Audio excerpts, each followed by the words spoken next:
Well, it is so good to be with you. My name is Robert, and I have the joy of being the pastor here at Fellowship. And I want to encourage you to take out one of these black Bibles somewhere around you, or pull out your phone, and we use the New Living Translation, and turn to Mark chapter 9. That's where we're going to be in our text. If you don't have a Bible, this is yours to keep. Or if you know someone who could use a Bible, take this Bible and give it to them as a gift. That would be one of the best things you can give them, I truly believe. Last week, we were looking at the transfiguration of Jesus. We looked at this moment where literally the word metamorphosize is used, or metamorphosis, like what a caterpillar does when it becomes a butterfly. Amazing how we take terms and use them based on terms that we find in Scripture. But all of that to say, we see this mountaintop experience where Jesus has some of his closest disciples there, and we talked about how faith is full of mountaintop moments. But if you've ever been to the mountains, you know that you don't get to the summit all that often. But when you get there, you enjoy it and its beauty. And then you head back down to what's called the what? The valley. And most of life is spent in this valley of life. And today, our text goes from this mountaintop to guess where? The valley.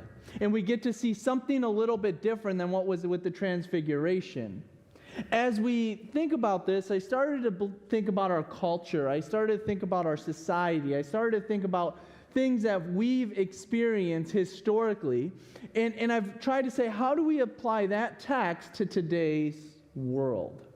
It was in the 1980s that there was a nationwide poll that asked several religious questions. This happens all the time. And when asked whether or not a person believed in God, 95% of those polled answered, guess what? Yes. 95% said, yes, I believe in God. But when they asked if that religion, if their faith, whatever that faith is, affected their politics or their business, how they went about doing business, how they went about carrying their life, how they went about their political thinking and leaning, guess what? 54% said no. Which means 46% said, you know what? This actually, my faith, what I believe, impacts the way I live, the way I carry about my business, the way I go about my affairs. Saying, you know what? When I'm pushed with a moral issue, I stand for what I believe rather than what the world believes. And only 46% answered a survey, which is, think about it, anonymous, which means you're either answering truthfully or you're answering out of your perception. Well, I think I'm a pretty moral decision maker. And only 46% said yes. They had a belief, but they did not have a direction or a commitment to the faith they believed in. There was no faith in action. So why, when we get to 2023, and we ask the same question of how many Americans believe in God, 74% now say that they believe. An over 20% decline in a matter of 30 years. I believe that a simple reason for this is our failure to put faith into practice has led to a decline in our overall faith. It's one thing to say I have faith. It's another thing to live out that faith. And guess what? People are watching more how we live out that faith than what we say with our mouth, in that what we believe. None of this is new or unexpected to God, and that's why I love the timelessness of the Bible. In fact, we see a very similar struggle in our text today. Before we open up to verse 14, there's a key takeaway that I want you to just kind of grasp for today. And it's going to be on the screen, and it's something that we'll come back to. But here's the key takeaway. Our faith, grows out of failure and frankness. Our faith grows out of failure and frankness. We'll dig into why that is the case, but what we're going to see is the disciples, Jesus' followers, failed at the faith element. Just take that in for a second. His disciples, the ones that we look at, the ones that we have stained glass windows in churches replicating, the ones that we look and we say they're martyrs, they're saints, and people have said, look at what they've done, how could I be them? They themselves failed in faith. And it wasn't just doubting Thomas. It wasn't just Peter, but it was many of them. And that's what our text exposes today. Fast forward a little bit, and in the book of Philippians, Paul writes, I can do all things through him who strengthens me. How many of you have looked at that verse? You don't have to raise your hand, but how many of you have looked at that verse and been like, yeah, I got it, right? I'm going to have this firm faith. No matter what, I'm going to get there. He's going to strengthen me through all sorts of things. We love to call out that verse. But when push comes to shove, the question we must wrestle with today is, do we live it out? Or maybe further yet, how do we get to a place where that verse is one that dictates how we live, how we go about our life, and how we find our strength not in ourselves, but in Jesus Christ? Our text starts in Mark chapter 9, verse 14, and we're going to read the first 5 verses, and we'll just kind of keep digging through.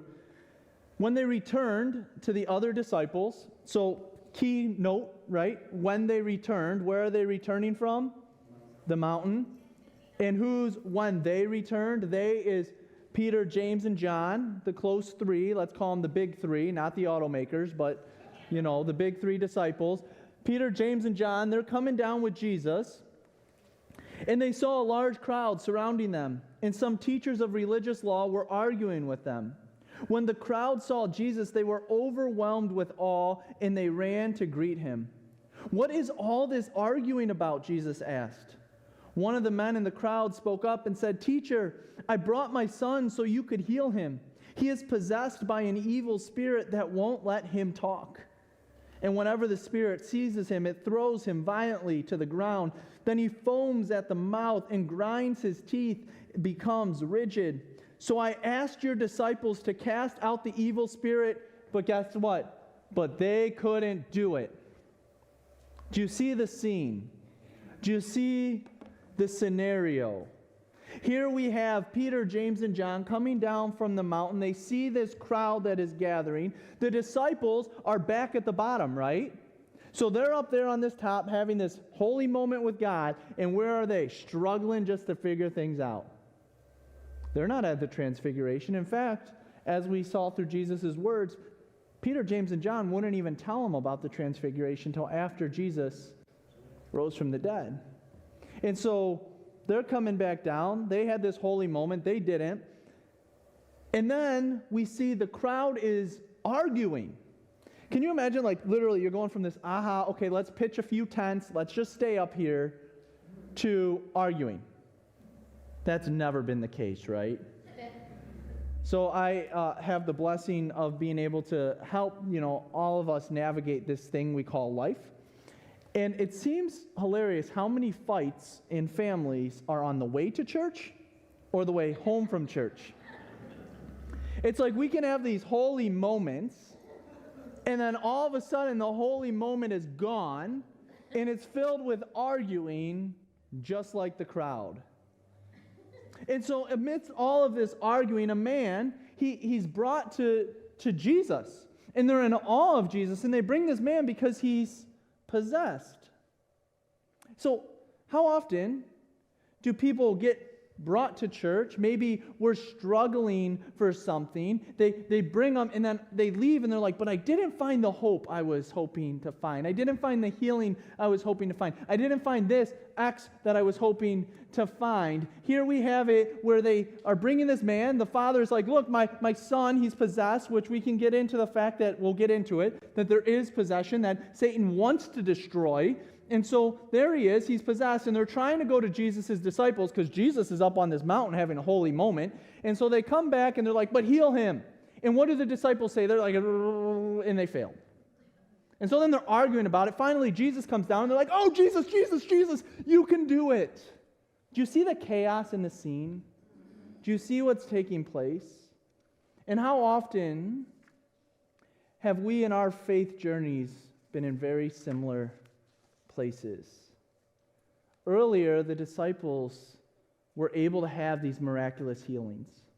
It's in Mark chapter 6 where Jesus sent them out. Remember, take nothing but a tunic, basically one tunic, and your sandals and walking stick. Just do that.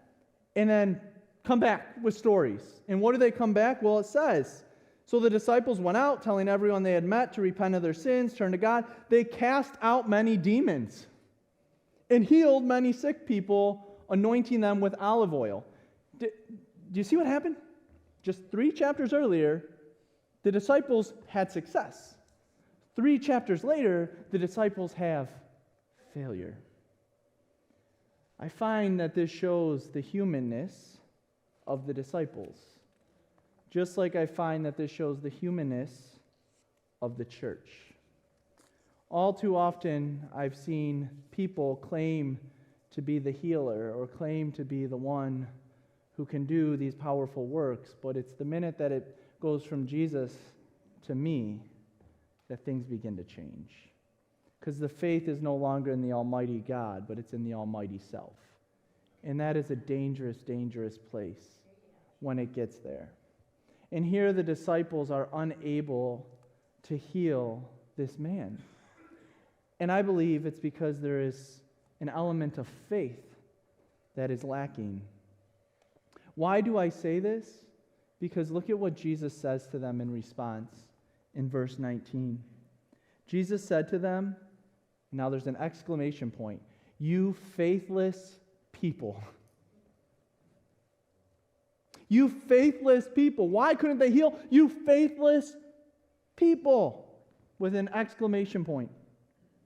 How long must I put up with you? I mean, come on. I'd be like, yeah, Jesus, I'm sorry. How long must I put up with you? Bring the boy to me. Do you just see like Jesus being like, oh my goodness, like you guys are driving me nuts. Like just have some faith, for crying out loud. Bring the boy here. Like how long do I have to put up with this?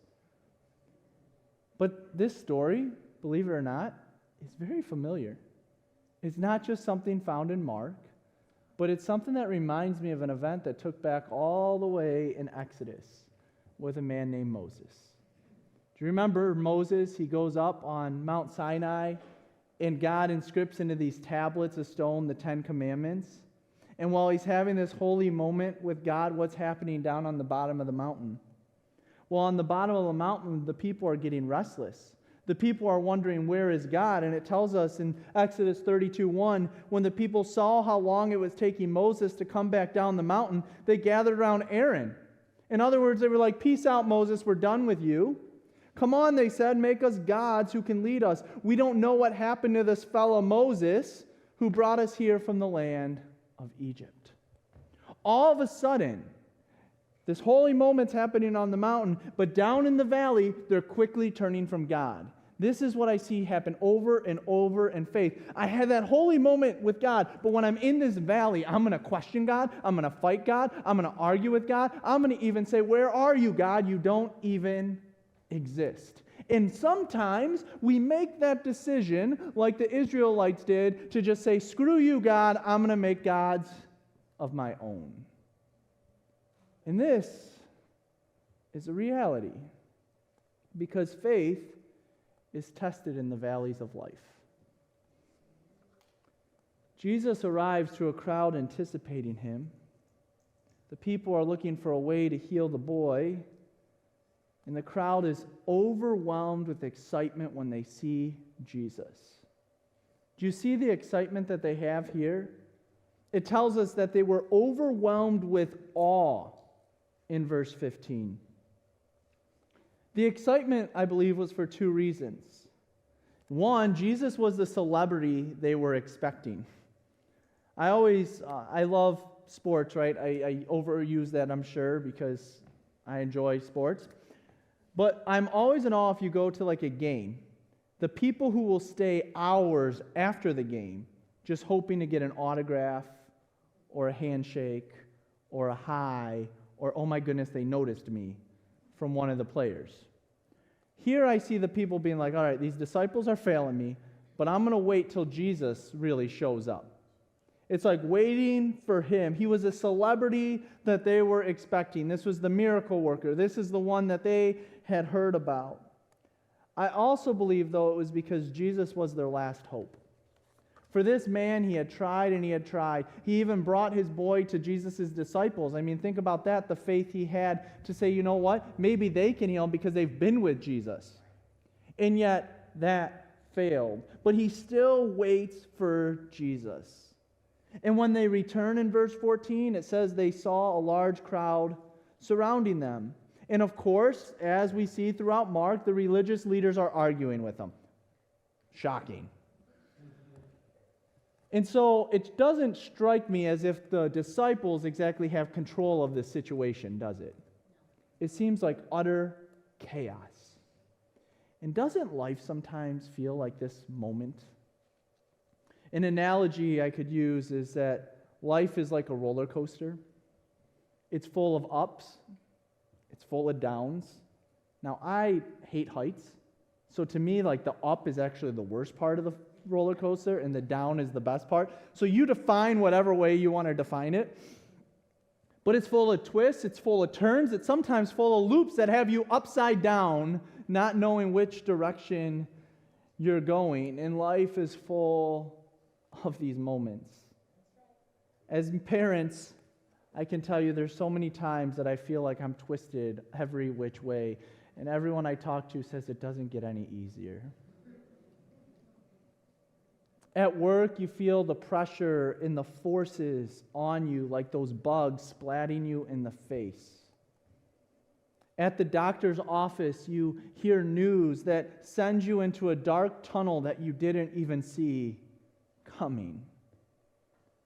Yet, every roller coaster is designed to safely get you to the end.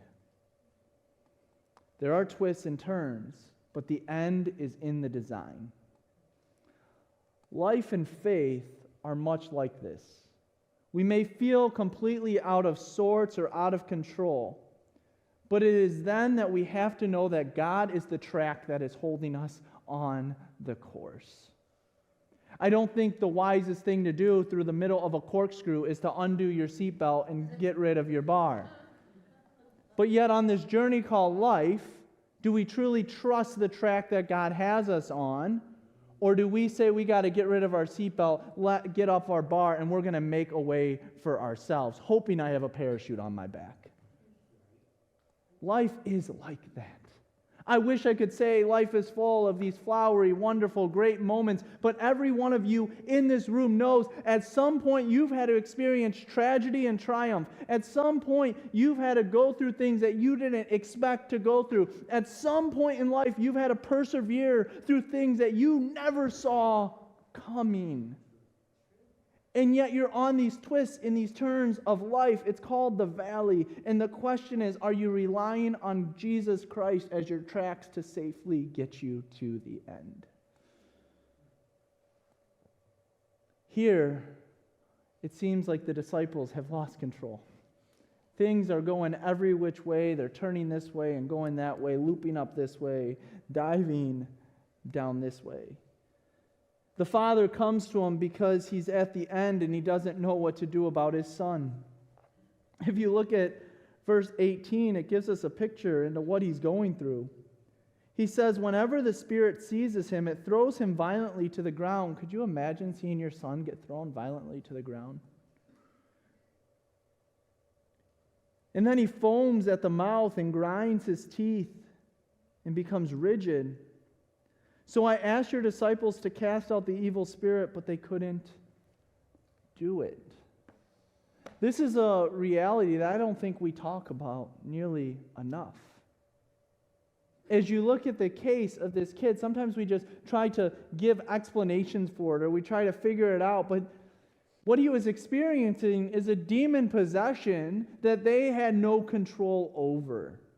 And the father is at the place where he's like, what do I do about this situation?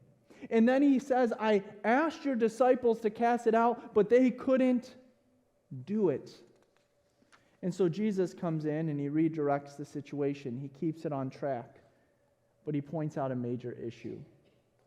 There's an old hymn titled Just When I Need Him Most. It was written by William Poole. And in the fourth stanza it says this: just when I need him, he is my all. answering when upon him I call, tenderly watching lest I should fall. This beautiful hymn saying that, look, in all of life's journey, there is Jesus ready to catch me, ready to be the track to keep me going. And so Jesus answers in verse 19, "O faithless generation, how long am I to be with you? How long am I to bear with you? Bring him to me." What Jesus is doing in verse 19 is pointing to the faithlessness that is all around him. And I believe he's even pointing to the faithlessness of his own disciples. As Sinclair Ferguson says, Mark vividly captures the pressures and frustrations of Christ's life in these verses. On the mountaintop, he had been faced with the spiritual short-sightedness of his disciples. Here in the valley, he's confronted by their unbelief.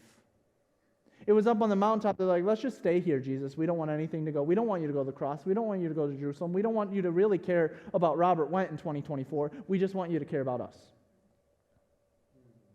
They're short-sighted. And now in the valley, they're lacking faith in his power and in his ability. Whenever the disciples are separated from Jesus, they get in trouble. Have you ever noticed this? Imagine the time that Jesus is out praying up on the hill, on the mountain, right? And where are the disciples? They're out in the Sea of Galilee, and what happens? The boat starts to get into a storm, and Jesus has to walk on water, for crying out loud. How many times is Jesus sleeping in a boat, and they're up, oh, we're drowning, what's going to happen? Jesus, wake up. Whenever they're separated from Jesus, whenever they feel that separation from Jesus, it's like, my goodness, my life, my world is falling apart. Maybe you're at the place where you're like, my goodness, my life and my world is falling apart. Let me ask you a simple question. Where's Jesus? Where is he? Where's he located right now in your life? Because there's never a time in our faith journey where we are beyond the need of Jesus. Let me repeat that again. There is never a time in our faith journey where we are beyond the need of Jesus. You don't graduate in faith enough that you are so faith-filled that you never need Jesus anymore. Because guess what? All of a sudden, you just became God yourself in your own mind. You have to live a surrendered life all the time to Jesus. Life teaches us all about graduating and next steps. Diapers turn to pull-ups, which eventually turn to underwear. And guess what? Hate to say it, eventually turn back to diapers. Training wheels turn to two wheels, and next thing you know, you're on a motorcycle. Elementary turns to middle school, which turns to high school, which maybe turns to college, and then to adulthood. Work turns to retirement. Our life seems to always be fixed about the next graduating step. And so it's common when we think about our faith, it has to be like that too. But you never graduate in your faith. You never get to that next step where you don't need Jesus anymore. You always need him. Amen. My wife and I had the opportunity to support a friend who's going through a tough battle with addiction. And we got to sit there as this individual received their 1 year of being clean from the addiction. And it was very powerful to sit there. But there was something that got said in that room that I won't forget. And the words that got said were this, that you are always in recovery, because when you get lazy with your recovery, you begin your relapse. The minute that you say, I'm good, I'm set, I'm okay, I don't need to worry about this anymore, is when your relapse begins. In your faith journey, the minute you say, I'm good, I'm set, I don't need Jesus anymore, is when your faith relapse begins. There never comes a point where you're like, I'm done with you, Jesus, thanks, you've been good for a little while, I got it. You're always having to work on it. There's nothing different. We'll continually grow closer to Jesus, but we always need him. We never advance beyond our need for faith. So that leads to the question, well, Pastor Robert, when do I have enough faith? Well, in Hebrews 11:6 it says, and it is impossible to please God without faith. Anyone who wants to come to him must believe that God exists and that he rewards those who sincerely seek him. If you actually want God in your life, you got to first say, okay, there is God. Then you got to seek after the one true God, which is Jesus Christ. That's the only way. As Daniel Aiken says, the key is not the depth of our faith, but the direction of our faith. What is important is not the potency of our faith, but the person our faith is in. A little faith in a great Savior gets amazing results. Jesus says the faith of a mustard seed will turn into a great tree that provides shade and branches for the birds to be on. It's not about how great your faith is, how big your faith is. It's about, do you have the faith at all? Is it even the faith of a mustard seed? And so, verse 19 to 22 continue.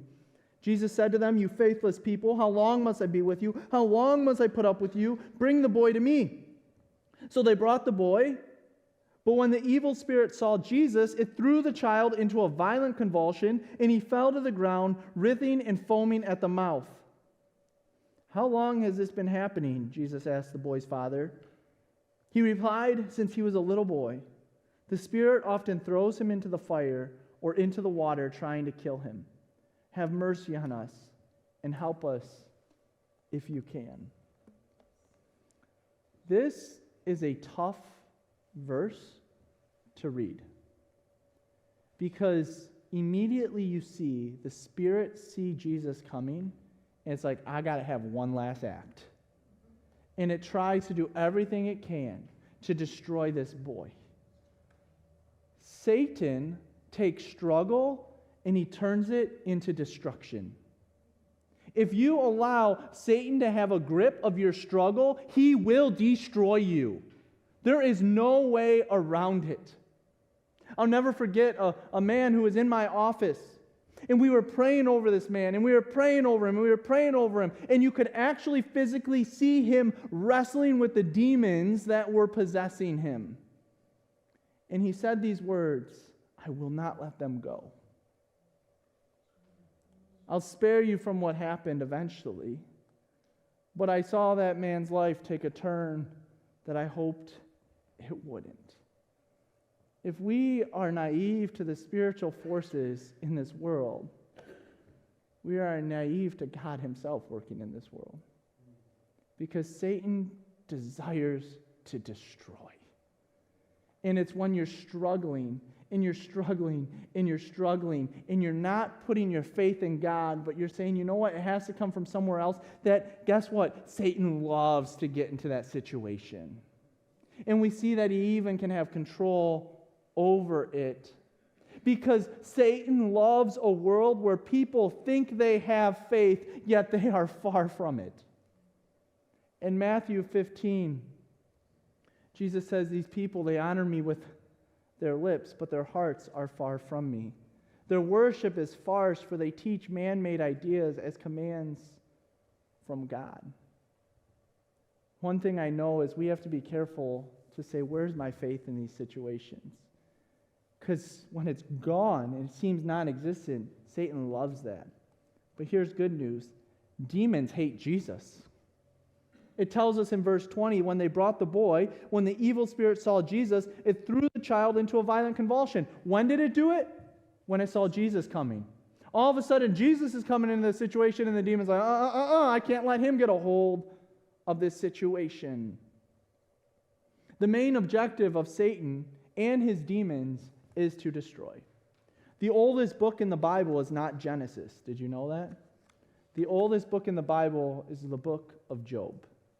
And it's in this book that we see Satan actually, it's kind of crazy, saying, okay, look, there's this righteous man. He loves you. His name is Job. What can I do to him? And God says, do whatever you want with everything he possesses, but don't harm him physically. So Satan left the Lord's presence. What was Satan's desire? To take away and destroy everything he possibly could. That's what he does when he gets a hold of our lives. He will try to destroy everything he can. Because if he can take the things of this world, then he thinks he can take the faith that we have. What was his mission? Take every possession that he could of Job, hoping that in taking away his worldly possessions, he would take away his eternal faith. Have you ever noticed that so often, even people in our lives or us ourselves, we correlate our earthly satisfaction and joys with our eternal faith? And if those things aren't there or aren't aligned the way we want, then there must not be a God. I've wrestled with this so many times because I feel in ministry, I often get the short end of the stick versus the blessing that my non-believers get. Jessica and I were blessed to have 2 boys, but I'd be lying if I said those pregnancies were easy. I mean, now for me, I didn't have to do much. But what I mean is we got bad news on both of them. Our first son we were told that his brain wasn't going to ever develop, and he likely was just going to be someone we should actually wonder about aborting, and we were asked that.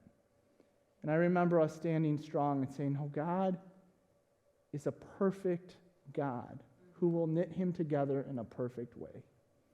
Our other boy, little Owen, the crazy one, I love him.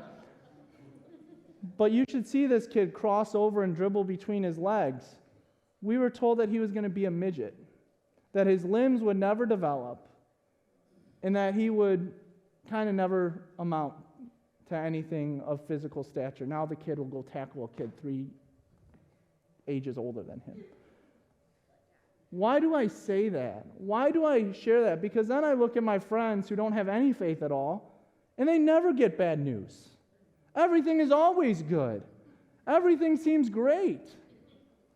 And in the faith journey, it seems like those are just 2 stories of many stories that I wish I could get up here and tell you the faith journey is full of blessing and prosperity and wonderful, great things. Now, there are mountaintop moments of those things. But the reality is there's so many valleys, so many twists, so many turns, where you have to ask, am I staying on the track or am I not?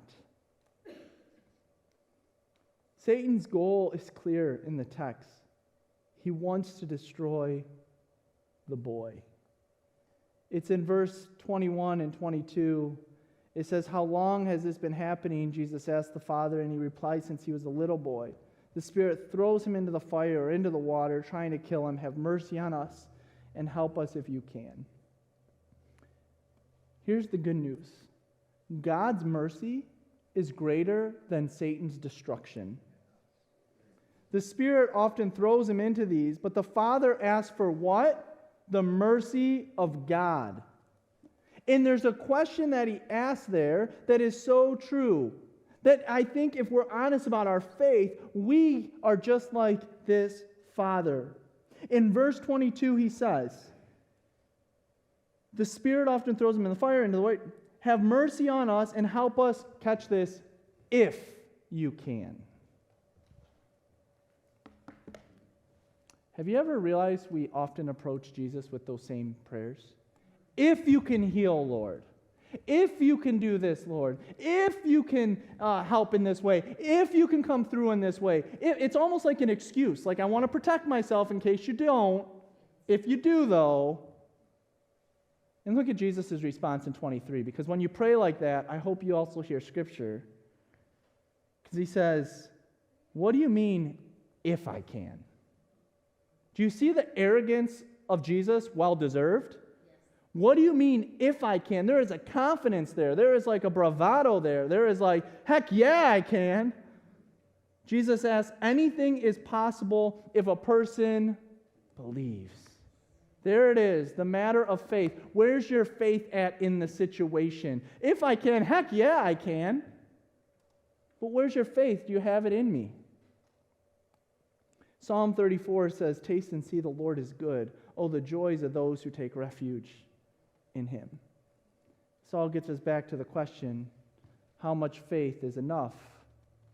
Well, the Father said in verse 24, I do believe, but help me overcome my unbelief. Faith is a shield of protection in a world that shoots fiery arrows at us. Ephesians 6:16 says, in addition to all these, hold up the shield of what? Faith. To stop the fiery arrows of who? The devil. I said that faith is built out of failure and frankness. The failure was that of the disciples. Here they are failing to have the power of Jesus come into the situation because I would argue their faith isn't where it was when they went out 3 chapters earlier. And Jesus is saying, look, you're being no different than this faithless generation. Where's your faith? But there's also frankness in the passage. Because we see that the Father was honest with his struggle.